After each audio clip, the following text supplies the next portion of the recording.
Donc bonsoir à tous. Aujourd'hui, on va parler donc de la force relative. C'est un sujet que j'ai déjà traité sur ma chaîne YouTube, mais que je vais traiter ici beaucoup plus à fond, en fait.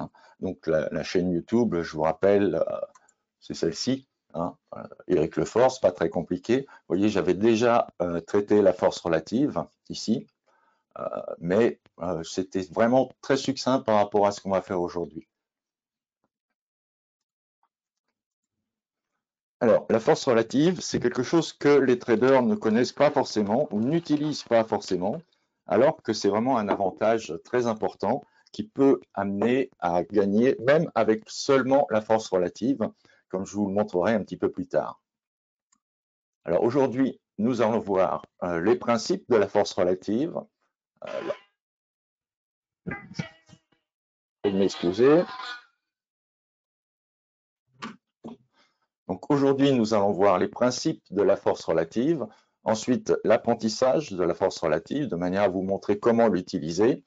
Nous verrons cette utilisation sur les actions, le forex et les indices, sur ce qu'on peut en tirer juste avant les ouvertures, ou bien de 9 heures, ou bien l'ouverture US. Quelques exemples pour un petit peu vous familiariser avec la force relative, et vous verrez que ainsi vous saurez quel indice privilégier, ou quelle action privilégier, ou quelle monnaie privilégier, et dans quel sens intervenir. C'est un énorme avantage de savoir dans quel sens on va intervenir et sur quoi, puisque dans ce cas, vous n'avez pas à vous poser l'éternelle question, est-ce que j'achète, est-ce que je vends? Vous aurez un seul sens possible avec la force relative. Donc, le principe de la force relative est simple. Vous avez une valeur à potentiel haussier. Quand une valeur a un potentiel haussier, elle voit son cours soutenu par un flot d'acheteurs, bien sûr. Un flot d'acheteurs qui est à l'affût de la moindre occasion d'achat. Et à ce moment-là, vous verrez cette valeur avec le potentiel haussier qui tient son cours pratiquement. C'est une valeur forte. Par contre, une valeur faible, c'est-à-dire sans potentiel haussier, manque d'acheteurs pour soutenir son cours. Donc, c'est ce qu'on appellera une valeur faible. Observer l'effet de la force relative, c'est détecter la cause, c'est-à-dire la force ou la faiblesse d'une valeur, d'un indice ou d'une monnaie. Les avantages de la force relative sont assez importants puisque en tendance haussière, si vous avez une valeur, une monnaie, un indice fort, elle aura tendance à monter même un peu plus que les autres. Donc le rendement global de votre position sera faible pour une valeur faible, fort pour une valeur forte. En tendance baissière, c'est l'inverse, une monnaie forte baissera moins facilement. Donc votre risque sera plus modéré. Par contre, une valeur ou une monnaie faible baissera plus vite. Et là, le risque d'effondrement est plus important. Donc, en tendance baissière, on a intérêt à vendre ce qui est faible. Et en tendance haussière, on a intérêt à acheter ce qui est fort. Alors, comment détecter la force ou la faiblesse d'une action, ou ici en l'occurrence? Pour une action, on va se servir de l'indice en référence. Voyez, et on va essayer de détecter le dernier haut, le dernier bas et la position des cours actuels. Donc, vous voyez ici sur l'indice, on est à peu près au milieu. C'est fait exprès pour que ce soit beaucoup plus facile à voir. Une valeur forte va monter également de la même façon, plus ou moins elle va descendre ici, et on examine par rapport à ce segment entre le plus haut et le plus bas où se situent les cours. Ici, il ne se situe pas comme sur l'indice à 50%, il se situe plus haut que l'indice. Donc, on pourra en déduire immédiatement que c'est une valeur forte. Par contre, une valeur faible par rapport à ce segment, vous voyez le dernier segment entre le haut et le bas, la position des cours est inférieure à ce qu'elle est sur l'indice, juste par rapport à ce segment. Donc là, on en déduira immédiatement que c'est une valeur faible. On peut également remonter un petit peu plus loin en regardant les bas ici, le bas qui précède le bas actuel jusqu'au dernier haut et voir où se situent les cours par rapport à ce segment cette fois. Donc un segment un petit peu plus lointain. Une valeur forte verra cette correction ici, la correction qu'on vient d'examiner précédemment, donc cette correction ici, sur une valeur forte, on descendra moins loin qu'on est descendu sur l'indice par rapport au bas précédent. Vous voyez, le bas ici est nettement plus haut que le bas précédent. Pour une valeur faible, ce sera encore différent. Ici, par contre, par rapport à ce segment, on descendra plus bas qu'on est descendu sur l'indice. Sur l'indice, on est à peu près à ce niveau. Là, on est encore plus bas. Donc, c'est une autre possibilité pour comprendre si une valeur est faible ou forte. Alors, pour une monnaie, c'est un petit peu différent. Donc, le principe est le même, bien sûr, mais on n'a pas l'indice de référence pour les monnaies. Donc, la seule façon de procéder, c'est de se référer à une monnaie de référence. Ici, par exemple, j'ai le franc suisse par rapport au yen et l'euro par rapport au yen. Voyez, peu importe maintenant les variations du yen, puisque le yen est devenu la monnaie de référence et on examine juste pour le franc et pour l'euro la possibilité de monter ou de descendre plus pour l'un que pour l'autre. Ici donc, par exemple, si on examine le franc suisse, on a exactement la même façon de procéder, vous voyez. Donc, on se repère par rapport au segment précédent et on regarde où se situent les cours par rapport à ce segment-là, par exemple, et à ce segment-là également. Donc ici, on voit que, dans l'occurrence, si c'était le franc suisse ici, il serait plus fort que l'euro. Donc, on peut comment dire, on peut choisir entre le franc et l'euro. Si la tendance est globalement baissière, si on s'attend à une baisse de marché, on va vendre de préférence l'euro. Et si la tendance est quand même relativement haussière, par contre, on va acheter plutôt le franc suisse. Donc ici, il faut bien retenir pour les monnaies qu'il faut qu'il y ait une monnaie de référence entre les deux paires. Sinon, on ne verra pas la force relative. Pour un indice, le principe est encore le même. On compare le comportement des deux indices, et donc toujours par rapport au segment précédent ou par rapport au haut et bas précédent, où en sont les cours. Vous voyez, là, ils sont plus hauts que sur cette partie du graphe, sur le deuxième indice. Donc ici, vous avez un indice fort et ici, vous avez un indice faible. Attends, je reviens là-dessus. Alors, surtout, ne vous fiez pas au pourcentage. Si on vous dit, par exemple, que le CAC a augmenté de 3%, ce qui est beau d'ailleurs, et puis que le DAX a augmenté de 3,5%, ça ne veut pas dire que le DAX est plus fort que le CAC. Ne vous fiez pas au pourcentage pour estimer la force relative et fiez-vous vraiment aux points remarquables, au plus haut, au plus bas, position des cours, etc.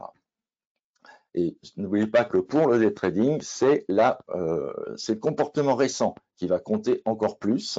Pourquoi? Parce qu'en day trading, vous avez des variations de force qui sont relativement importantes. C'est-à-dire qu'on peut avoir un indice qui est fort, mais que ça ne dure pas, donc que ça s'inverse à un moment. Donc il faut sans arrêt vérifier que la force est confirmée quand on est en position, essayer de garder la position uniquement si notre position est toujours dans le sens de la force, que ce soit à la hausse ou à la baisse. Alors, je mettrai à votre disposition un indicateur de force que vous voyez ici.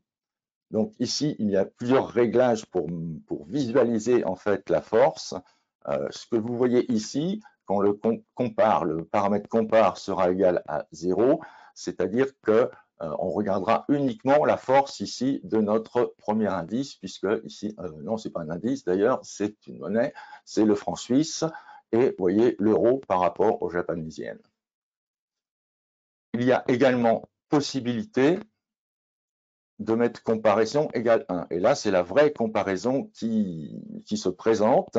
Donc, vous aurez toujours en noir votre indice de référence, enfin celui qui est le premier, celui que vous tradez, et en deuxième, en rouge, pour votre autre indice ici, l'euro. Donc, alors, qu'est-ce qu'on voit dans cette comparaison? On voit que le rouge, c'est-à-dire l'euro, est toujours un petit peu plus fort au-dessus, au niveau force, donc du franc suisse.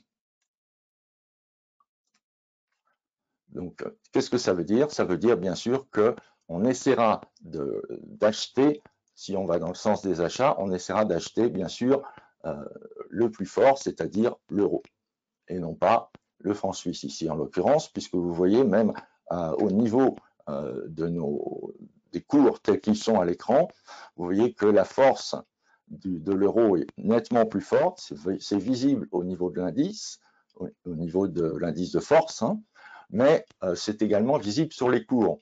Si vous regardez un petit peu, vous voyez, il faut comparer un petit peu la position des cours par rapport à un plus haut. Donc vous voyez ici, par rapport au plus haut, les cours qui passent au-dessus du range précédent. Vous voyez également que sur les derniers bas, vous avez un bas qui est plus haut ici sur l'euro que le bas précédent, alors que sur le franc suisse, le plus bas est plus bas que le bas précédent, etc. On peut voir que ça dure depuis un certain temps en cherchant des points de comparaison. Vous voyez, ici par exemple, on est à plat, là on a commencé déjà à remonter et on arrive ici plus haut que sur le franc suisse. Donc on voit nettement que l'euro en ce moment est fort. Il y a aussi possibilité de comparer simplement avec la valeur 2. La valeur 2 vous indiquera la force de votre premier indice, ici le franc suisse, par rapport à l'euro. Donc si l'indice ici, le franc suisse, donc, est plus faible, il sera en dessous de 0. Et s'il est plus fort, il serait au-dessus de 0. Ici, on voit nettement qu'il est en dessous de 0, donc que l'euro est plus fort que notre premier indice. Donc ça, ce sera à votre disposition. Je vous le mettrai en commentaire de la vidéo et vous pourrez le télécharger pour l'utiliser sur votre plateforme. Il y a aussi possibilité, et ça aussi je vous le mettrai à disposition, et toujours en open source, c'est-à-dire le code visible, de manière éventuellement à ce que vous puissiez le modifier si ça vous dit. Donc le screener pour action va vous permettre de détecter les actions fortes. Alors, comment on fait pour détecter les actions fortes? Comment on fait pour faire un screener? Tout simplement, on sauvegarde un modèle d'étude. Vous aurez un modèle d'étude qui sera directement disponible et que vous pourrez mettre dans votre plateforme. On crée un screener avec le modèle d'étude. Vous aurez également le screener que vous pourrez bien sûr modifier si vous en avez envie. On sélectionne le groupe des valeurs à classer, ici par exemple le SRD, et on observe le résultat, tout simplement, en demandant au screener de regarder l'ensemble des actions sur la SRD. Donc voilà ce que les fichiers à télécharger. Alors si vous êtes relativement impatient, vous pourrez directement copier tout ça, bon courage. Mais sinon, je vous dis, dès que j'aurai mis la vidéo en ligne, je vous montrerai, je vous mettrai les liens à télécharger. Donc il y en aura à mettre dans les modèles d'études et il y en aura à mettre dans le répertoire script, donc deux répertoires de la nano. Donc voilà comment ça se présente au niveau screener. Vous voyez, vous auriez simplement à cliquer ici sur Action forte. Vous pourrez faire modifier et vous mettrez votre modèle d'étude ici. Alors là, j'ai fait deux recherches, deux screeners, donc en cherchant le court terme sur 30 jours et le moyen terme, c'est-à-dire sur 150 jours. Pourquoi est-ce que je le fais spécifiquement ici? Parce que l'année vient de commencer, on vient de passer une vingtaine de jours et c'est intéressant d'avoir, si on s'intéresse aux valeurs, d'avoir les valeurs qui sont les plus fortes, surtout en début d'année. Et là, vous voyez un classement. Donc ici, au-dessus, ce n'est pas valable en fait, mais ici, on commence par Publicis, ensuite Airbus, Safran, Dassault. Donc voilà dans l'ordre les valeurs fortes sur les 30 derniers jours. Et ici, j'ai regardé un petit peu plus loin pour voir d'où elles venaient exactement. Donc on voit ici les valeurs fortes sur 150 jours.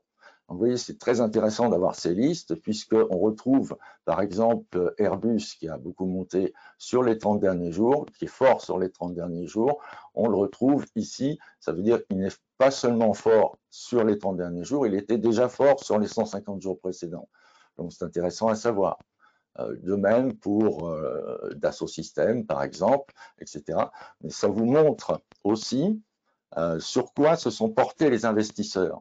Les investisseurs se sont plus portés sur les valeurs qui sont ici fortes sur les 30 derniers jours que sur les autres valeurs. Donc ça vous permet de faire une rotation de portefeuille assez intéressante en vous basant entre autres bien sûr sur la force relative en dehors bien sûr des données fondamentales dont vous pourrez disposer.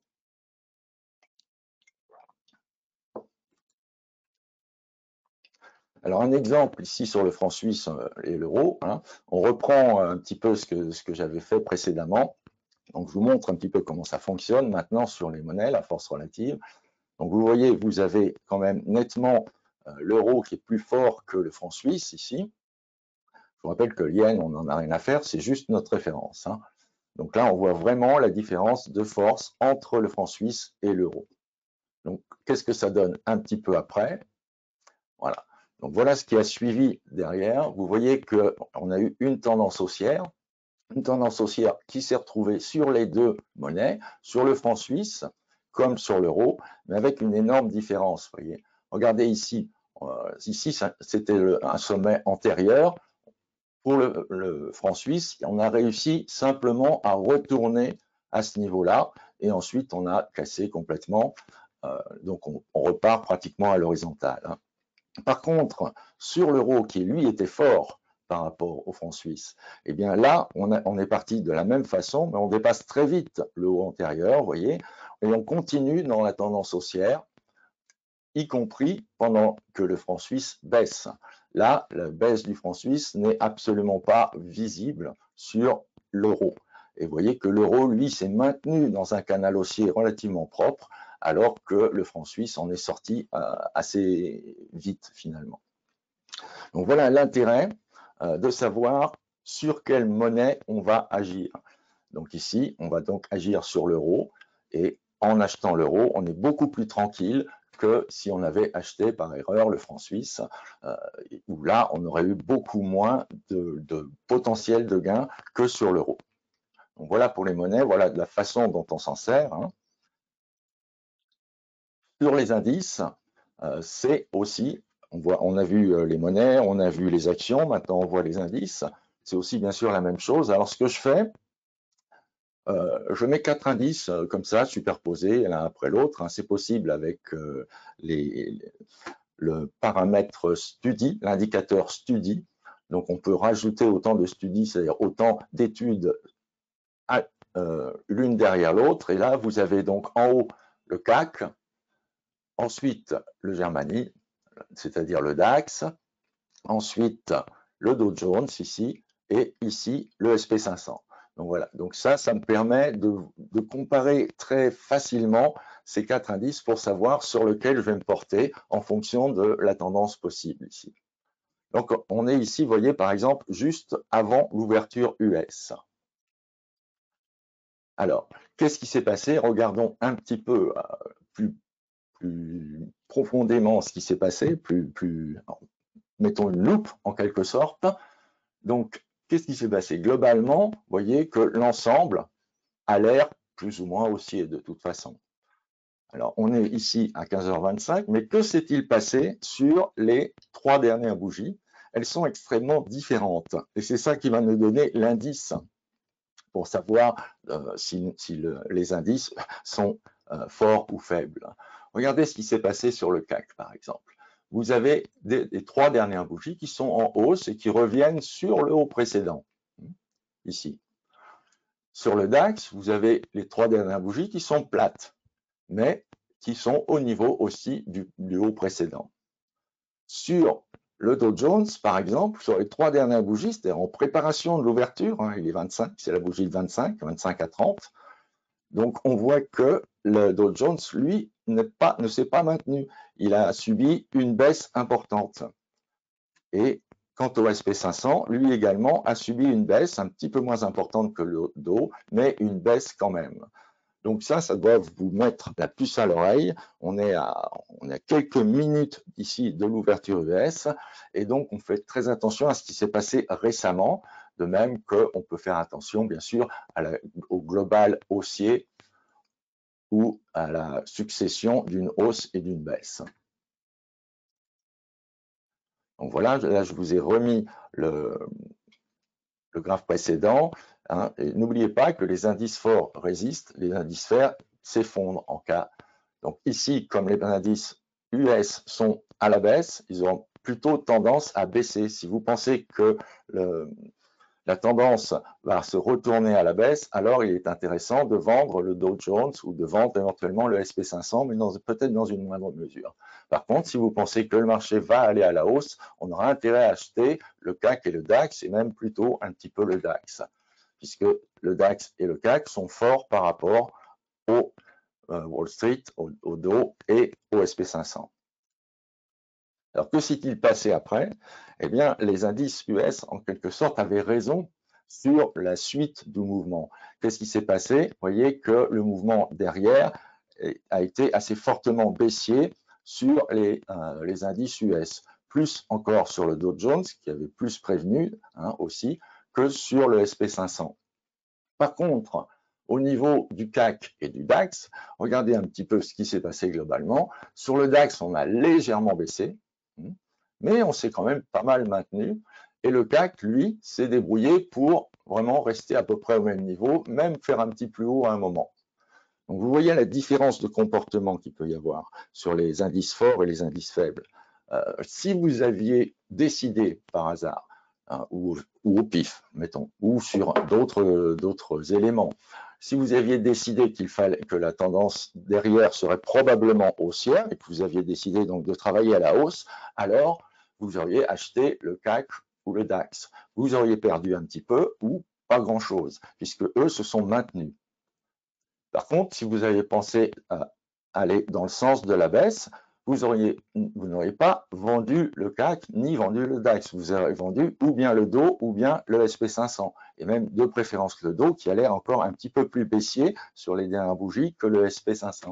Et dans ce cas, si vous étiez sur le SP500, vous voyez, la baisse s'est bien produite. Bon, il y a un petit palier là relativement important, un petit retour, et puis on a continué dans la baisse.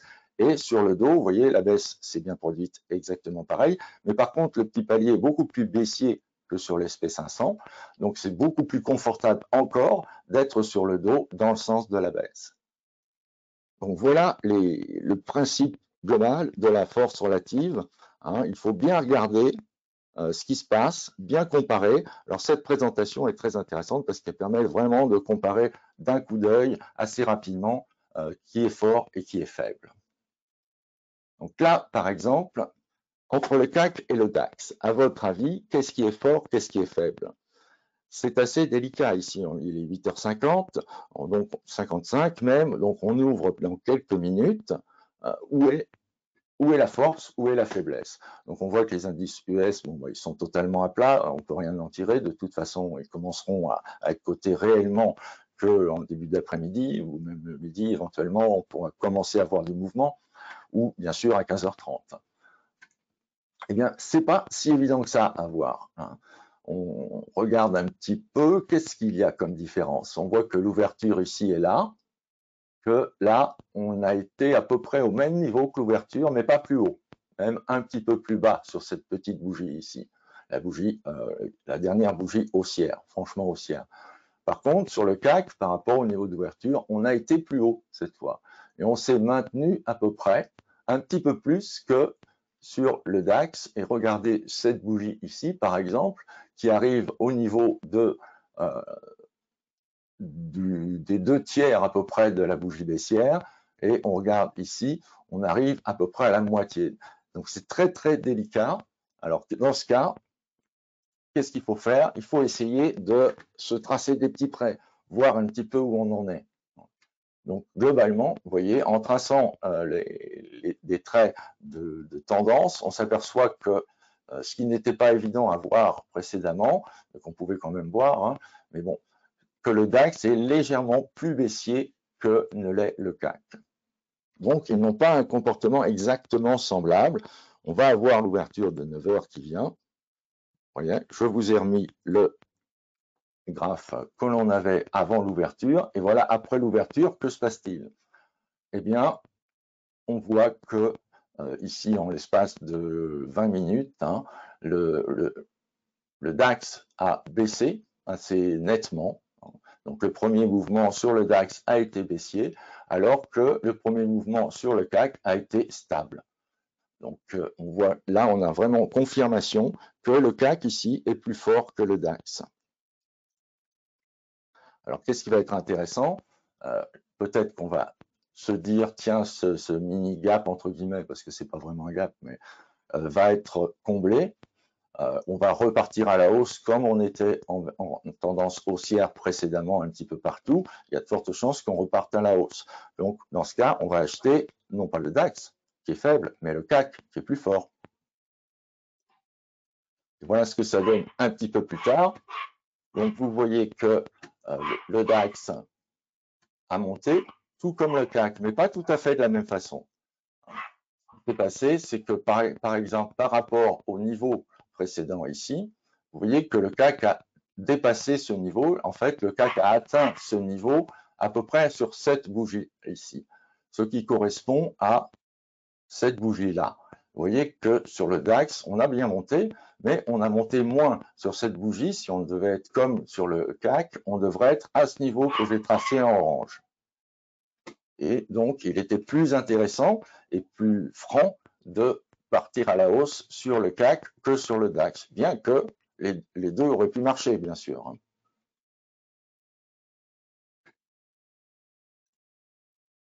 Alors, bon, je me suis amusé un petit peu sur janvier, j'ai pris un petit compte CFD et j'ai fait uniquement des trades à base de force relative.